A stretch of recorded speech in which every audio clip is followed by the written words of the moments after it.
odogwu Igbo si na odogwu bụ odogwu mana odogwu a na-amarọkwa dike aka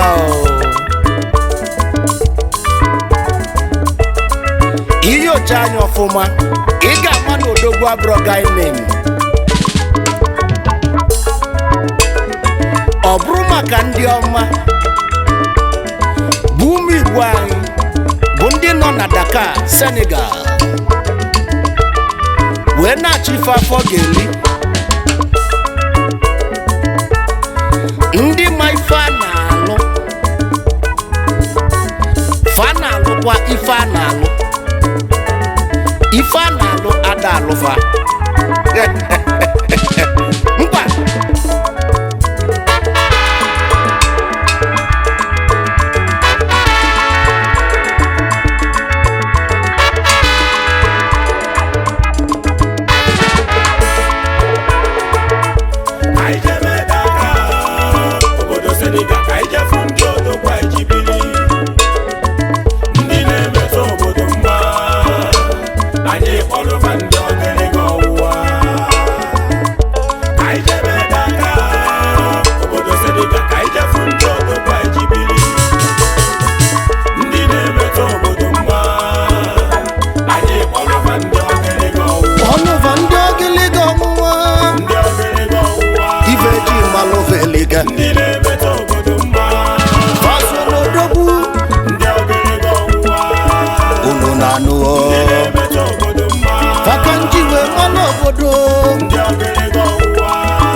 obodo amago mma ezi onye obodo amago mma obodo dị mma maka ụmụ Igbo ma ife a na-alụ n'obodo fa na-enyela onwe fa aka fa na-emetụ obodo mma n'agbanyeghị na fa bụrụ ndị obodo fa na-eme ka obodo gaa n'ilu ịmalụ ndị na-ekwu ife a ndị ọgịlịga malụ na nwa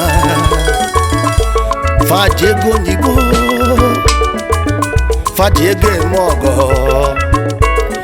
fa na-agbapụlụ obodo mmiri scholarship fanyelụ ka nkụ ụmụ okolobịa na-enwere ife fa na-alụ n'obodo fanyelụ aka ifugo na ọgịlịga nwalụva na nwa ka ije n'obodo ka ikene ndị odogwu unu na-anụ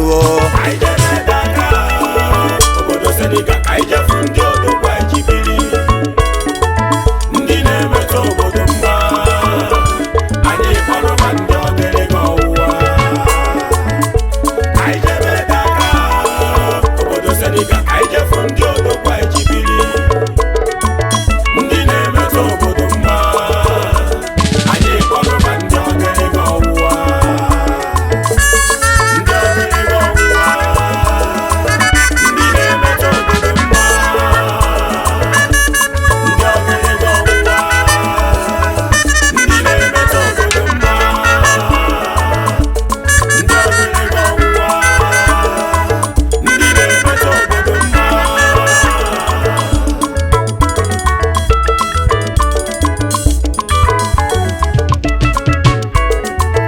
kanjebe n'Imo steeti kanchọla odogwu wee jebe na chimberi ka m na-eje ka nkene nwa mụlụ na mma Mr. Collins Chukwukele Osiwu Ogbughara ụzọ 1 na Chimbeli, Director of Link Services and Perfect Link Limited, London based United Kingdom. Ezionyima osimu keneli ya lọlị achalugo nwanyị ọma enebu ukwu egbu olunyengu nwanyị manalisi ibi ya lọlọ chizi odo chukwukele osiwu ọkwa London ka obi ebio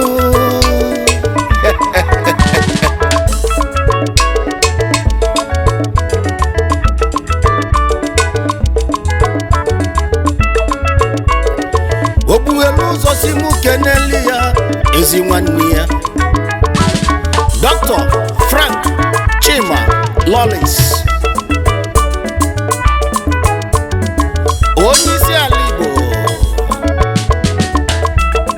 my godfather na Dakar Senegal mana London ka o jere pasa odogwu ka nke n'ezigbo nna m ukwu afọ mụlụ odogwu Fada Chief Chukwukele Osiwu aka Zanta Foam and Cosmetics Nigeria Limited odogwu ejide ebube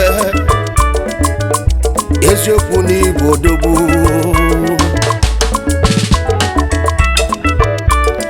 Chief House Ike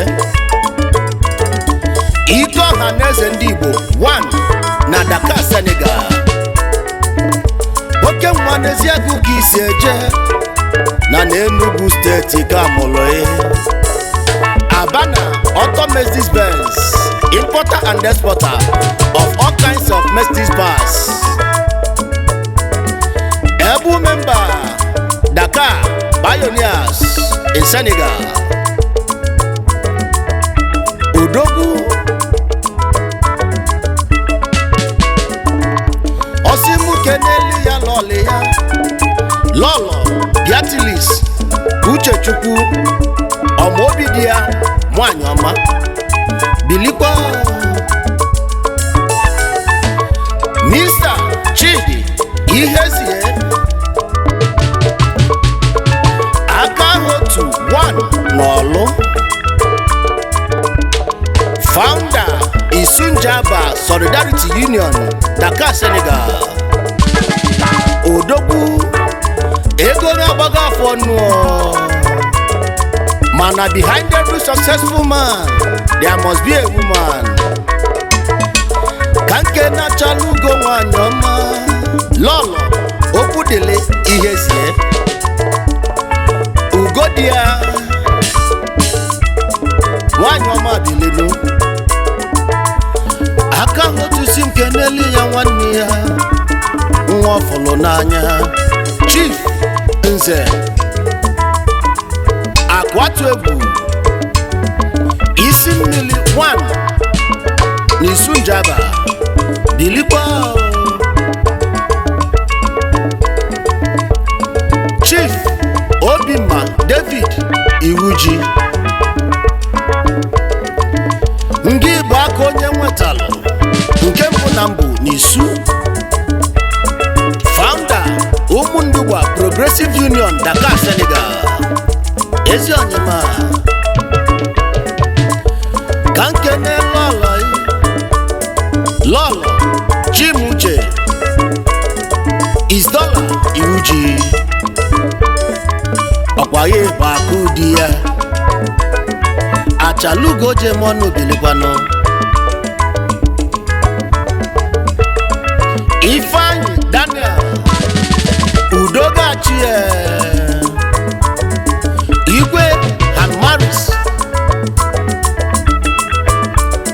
member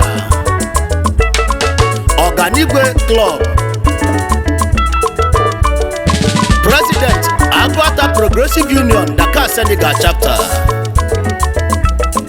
Pillars and members of Dakar Pioneers oke nwa bilio ogiligo ọnwụnwa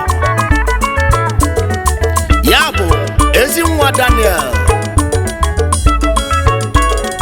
iko onye ji ama 1 na Ngọ Igbo Ukwu Agwata Local Government Anambra State Ngino Liakoye Veronica Favour Daniel Achalubu Dogachie Bilikwano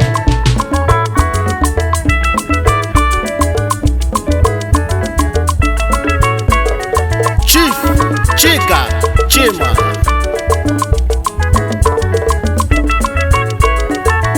Imaife Jimalo Dogua Asorok CEO Ultimate Oil and Gas Yana Lolia Jennifer Chima Odukonamba Sorok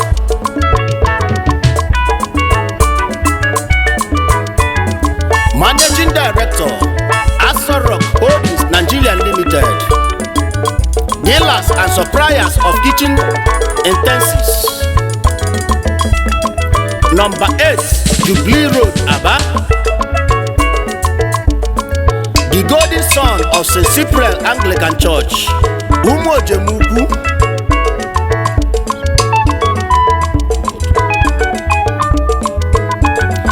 Nyabu Obuaruzo 1 na Mputukwu n'isi ala Ngwa Founder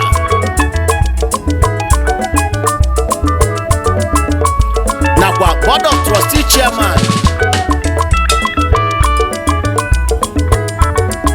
Ohangwa Welfare Dakar Senegal Founder nakwa Board of Trustee Chairman Abia State Forum Dakar Senegal Coordinator Abians in Diaspora Malaga in Spain Asorok Worldwide Odogwu Ogelega Waloghe na nwa Asorok Ibukwa nnekwu odogwu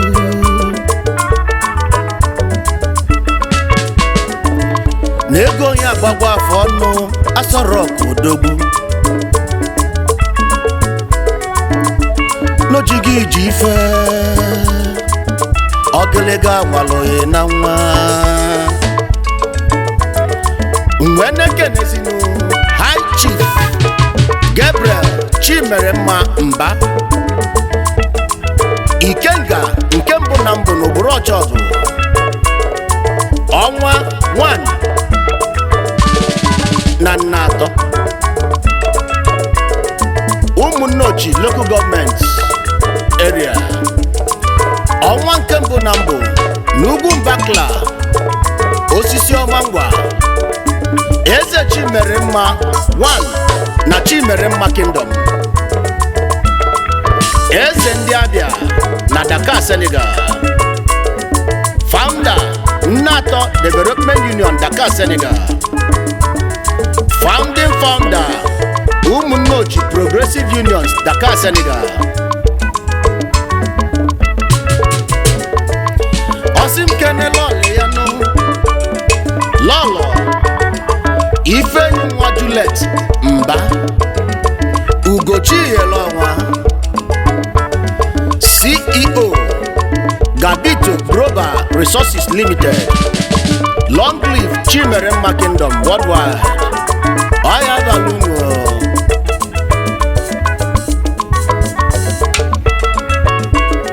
Chief Okachukwu Ụzọ Nyabago na Chọọchị nke mbụ na mbụ n'ọrụ ahịara ahịa azụ Mbaise Chief Lord of Katanga Mutanga Chieftaincy Chief Executive Officer of Glorious Future International SAR Osimu Kene Lọlị ya bụ Sodi Abidakuo Lọlọ Ogochukwu Ụzọ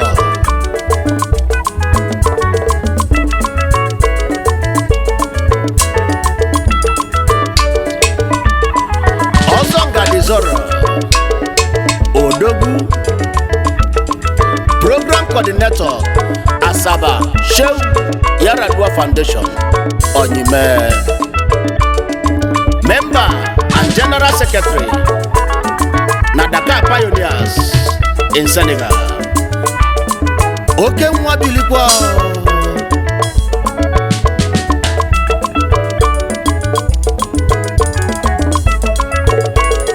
Mr. Emeka Frank Nwigwe, Director Mako MD Investment, First President Mbano Union na Dakar, Senegal. Oke nwa si na nwafọ Umuleke Elume Mbano, Member Dakar Pioneers Odogwu Njide Ebube ya na lọlọ ya Lọlọ F.A. Wigwe, Managing Director F.A. Home of Fashion and Designer Complex na Dakar na Senegal. Odogwu Bili Achalugo nwanyị ọma, ka ị gbalịa n'egwu a mkpa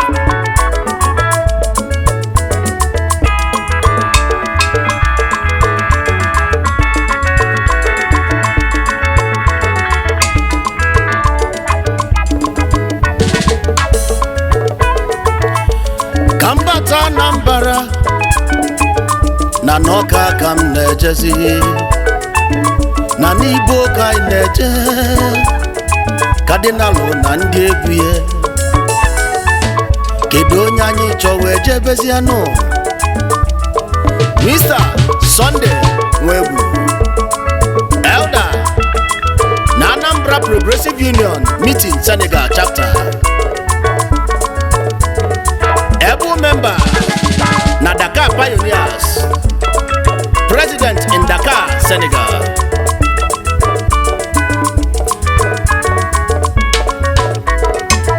Kankene lọlị ya nụ Ngozi Nwegwu, nwanyị ọma na n'Igbo Town, Anambra State.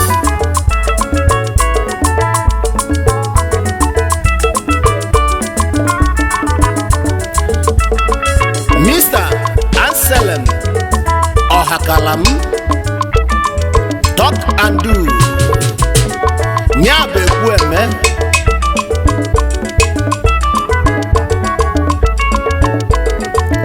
Kenelu mu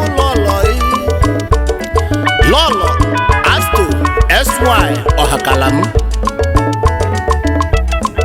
Agụnwanyị na Senegal, Ambassador nke Mbaise na Dakar, Senegal, Importer and Exporter Odogwu Njide Ebube, Member Pillars of Dakar Pioneers Senegal. Oke nwa n'Imo Steeti Dilinu Odogwu.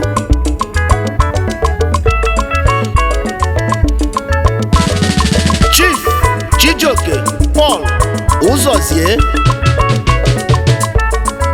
nna ya Yelugo 1 n'Olu Kingdom, nna Yelugo 1 n'Ụmụlọlọ Kingdom,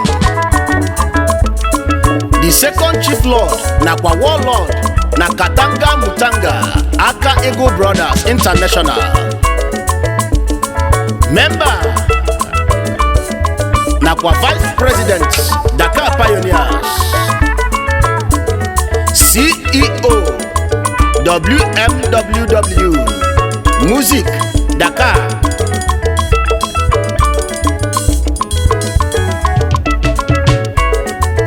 Osim kene lọlị ya Lolo Blessing Uzozie,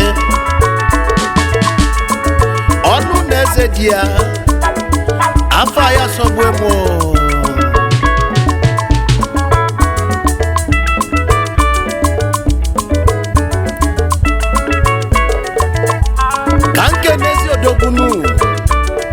Lord Obodokwe Sunday Emmanuel, Sonny B Ventures International, the Amobiara of Katanga Mutanga Chieftaincy, Igbo Brothers International, member Pioneer Mbi Senance Dakar Senegal, Lady Lolo Esther Obodokwe,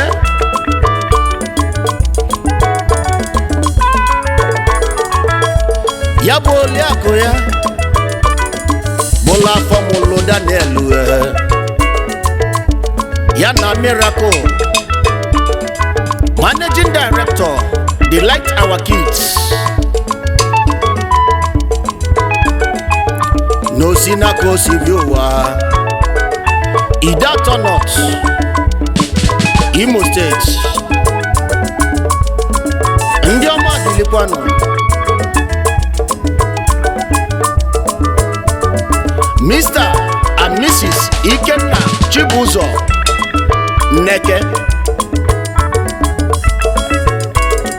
Yano Liakoya, Ebube Obi Neke, a man with good heart, CEO, Soccer Holiday Inn Nightclub, member Nakwa Treasurer, Dakar Pioneers in Dakar, Senegal. Nagwata Kiseje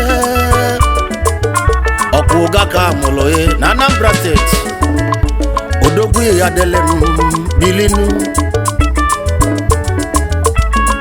Chief Stephen Udenta, Ezala Nkembu na Dakar, Epira na kwa Pioneers,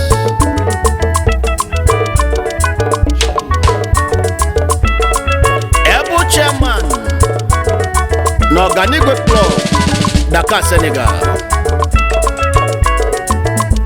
Yanoli Akoya Lolo Helen Udenta,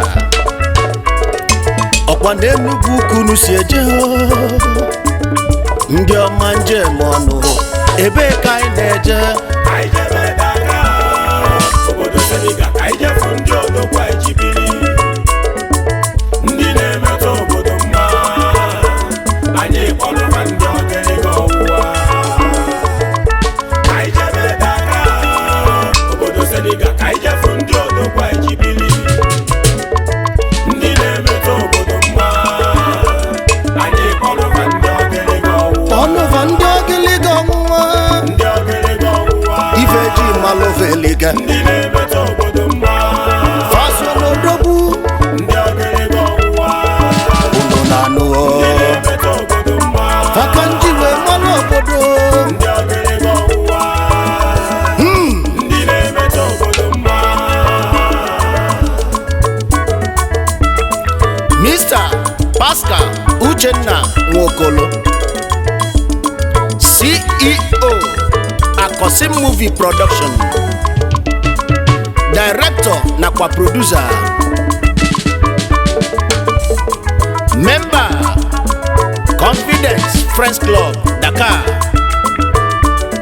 Member nakwa Financial Secretary Dakar Pioneers na Senegal, Deputy Governor Abia State Assembly na Dakar Senegal, Odogwu na-ekalela akale, Osimuke n'elu ya lọlị ya, Lọlọ Chinyelu Uche Nwokolo,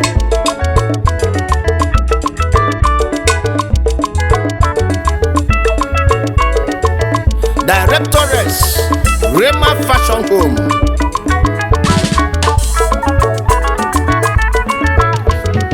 nakwa Directoress Cousin Empire Dakar Senegal, High Chief Stanley C. Ejogu,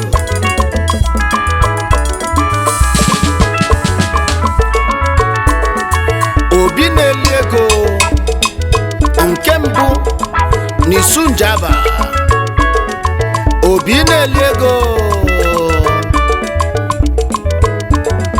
na Dada Kingdom Palace. Chairman Adada Kingdom, Dakar, Senegal.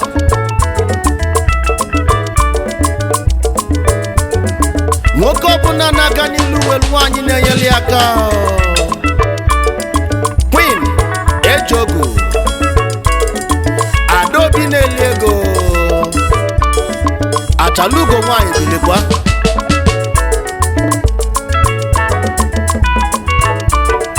Elder Okwudilichukwu Awuzie, Captain. Elder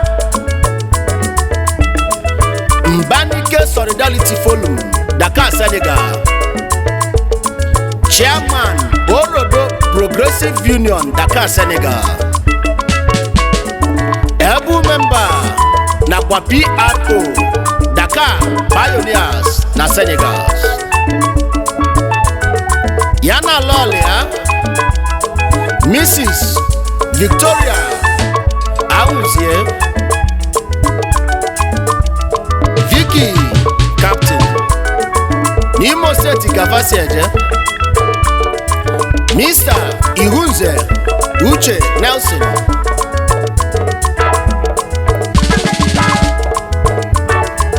Uche Mbaye na Dakar.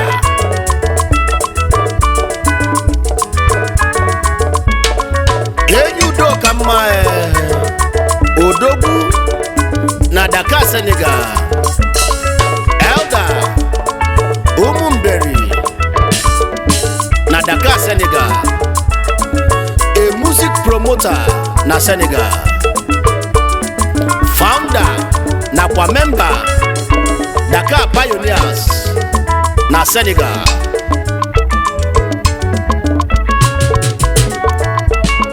Mberi Mbi Tolu n'Imo State ka o si eje. Ya na lọlị ya Mrs. Ihunze Mary Blessing. Ọ ga-adị mma Nwokolo. Ezi enyi udo ka mma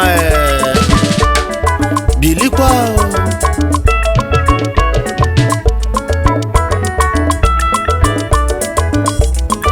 Timothy Nwankwuzo, Freenet Multi-Service, importer and exporter of all kinds of phone accessories. Nwafe Boy State Bilinu. Ifeji nwe malụ Odogwu bụ ezi afa ka ego nke mbụ na Dakar.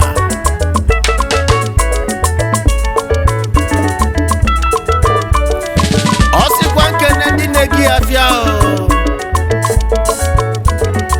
ọ ga-adịrị unu mma, ka Chukwu gọzie unu ncha.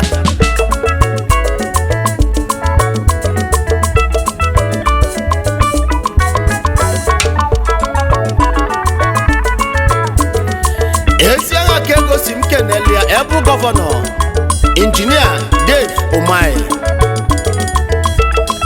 the Executive Governor Ebonyi State. Ya na ezi nwanne ya Fidelis Nweze, Honorable Commissioner for Works nakwa Honorable Commissioner for Internal Security Kenneth Obala Niza Kavasi Eje, Iza South Local Government.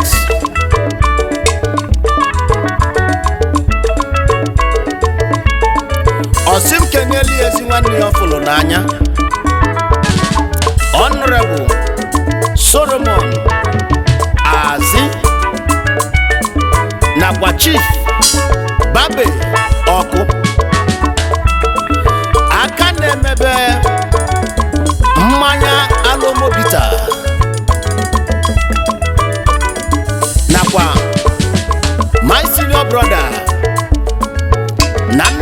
na-afụ tata brother Innocent Njoku ọsị ka Chukwu gọziere m unu ncha niile. Onye na-eke n'uru bụ ezi maka ego.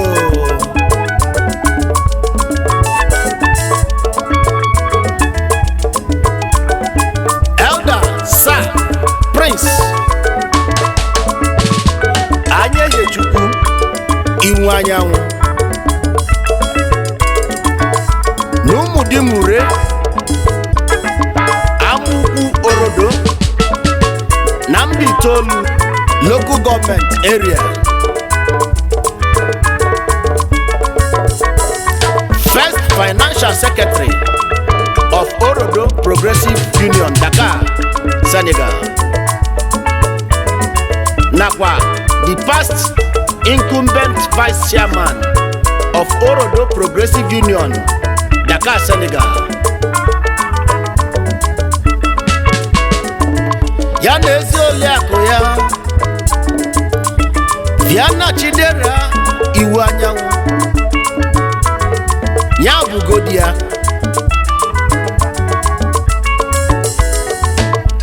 afọ mụlụ ọmụmụ ya mụrụ Prince Junior ka o si Sochukwu Alamezie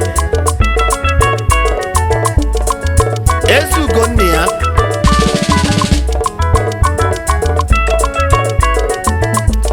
Osimu kene nwanne ya Mr. Collins Chigozie Iwu Anyanwụ nakwa Mr. Bethel aha mefuna Iwu Anyanwụ, Mr.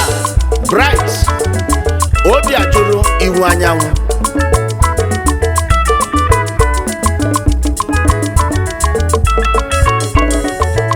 ya na ezinne m ụlọ ọmụmụ Justina Nkechinyere Iwu Anyanwụ,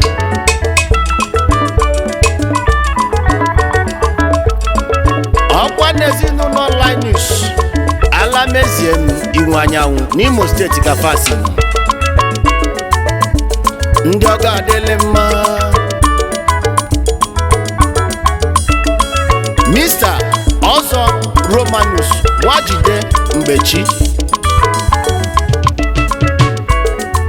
alụsị na-eme ọgọ nke mbụ n'olu eni Amandin Olu Ezeagu Local Government Enugu State. Elder Enugu State Progressive Union, Dakar, Senegal. Nakwa Chairman ihe adaka ebe ọ na-adị Royal Club.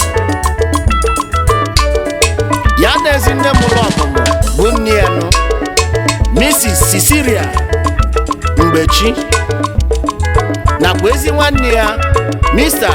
Obinna Ọzọ Lagos Base.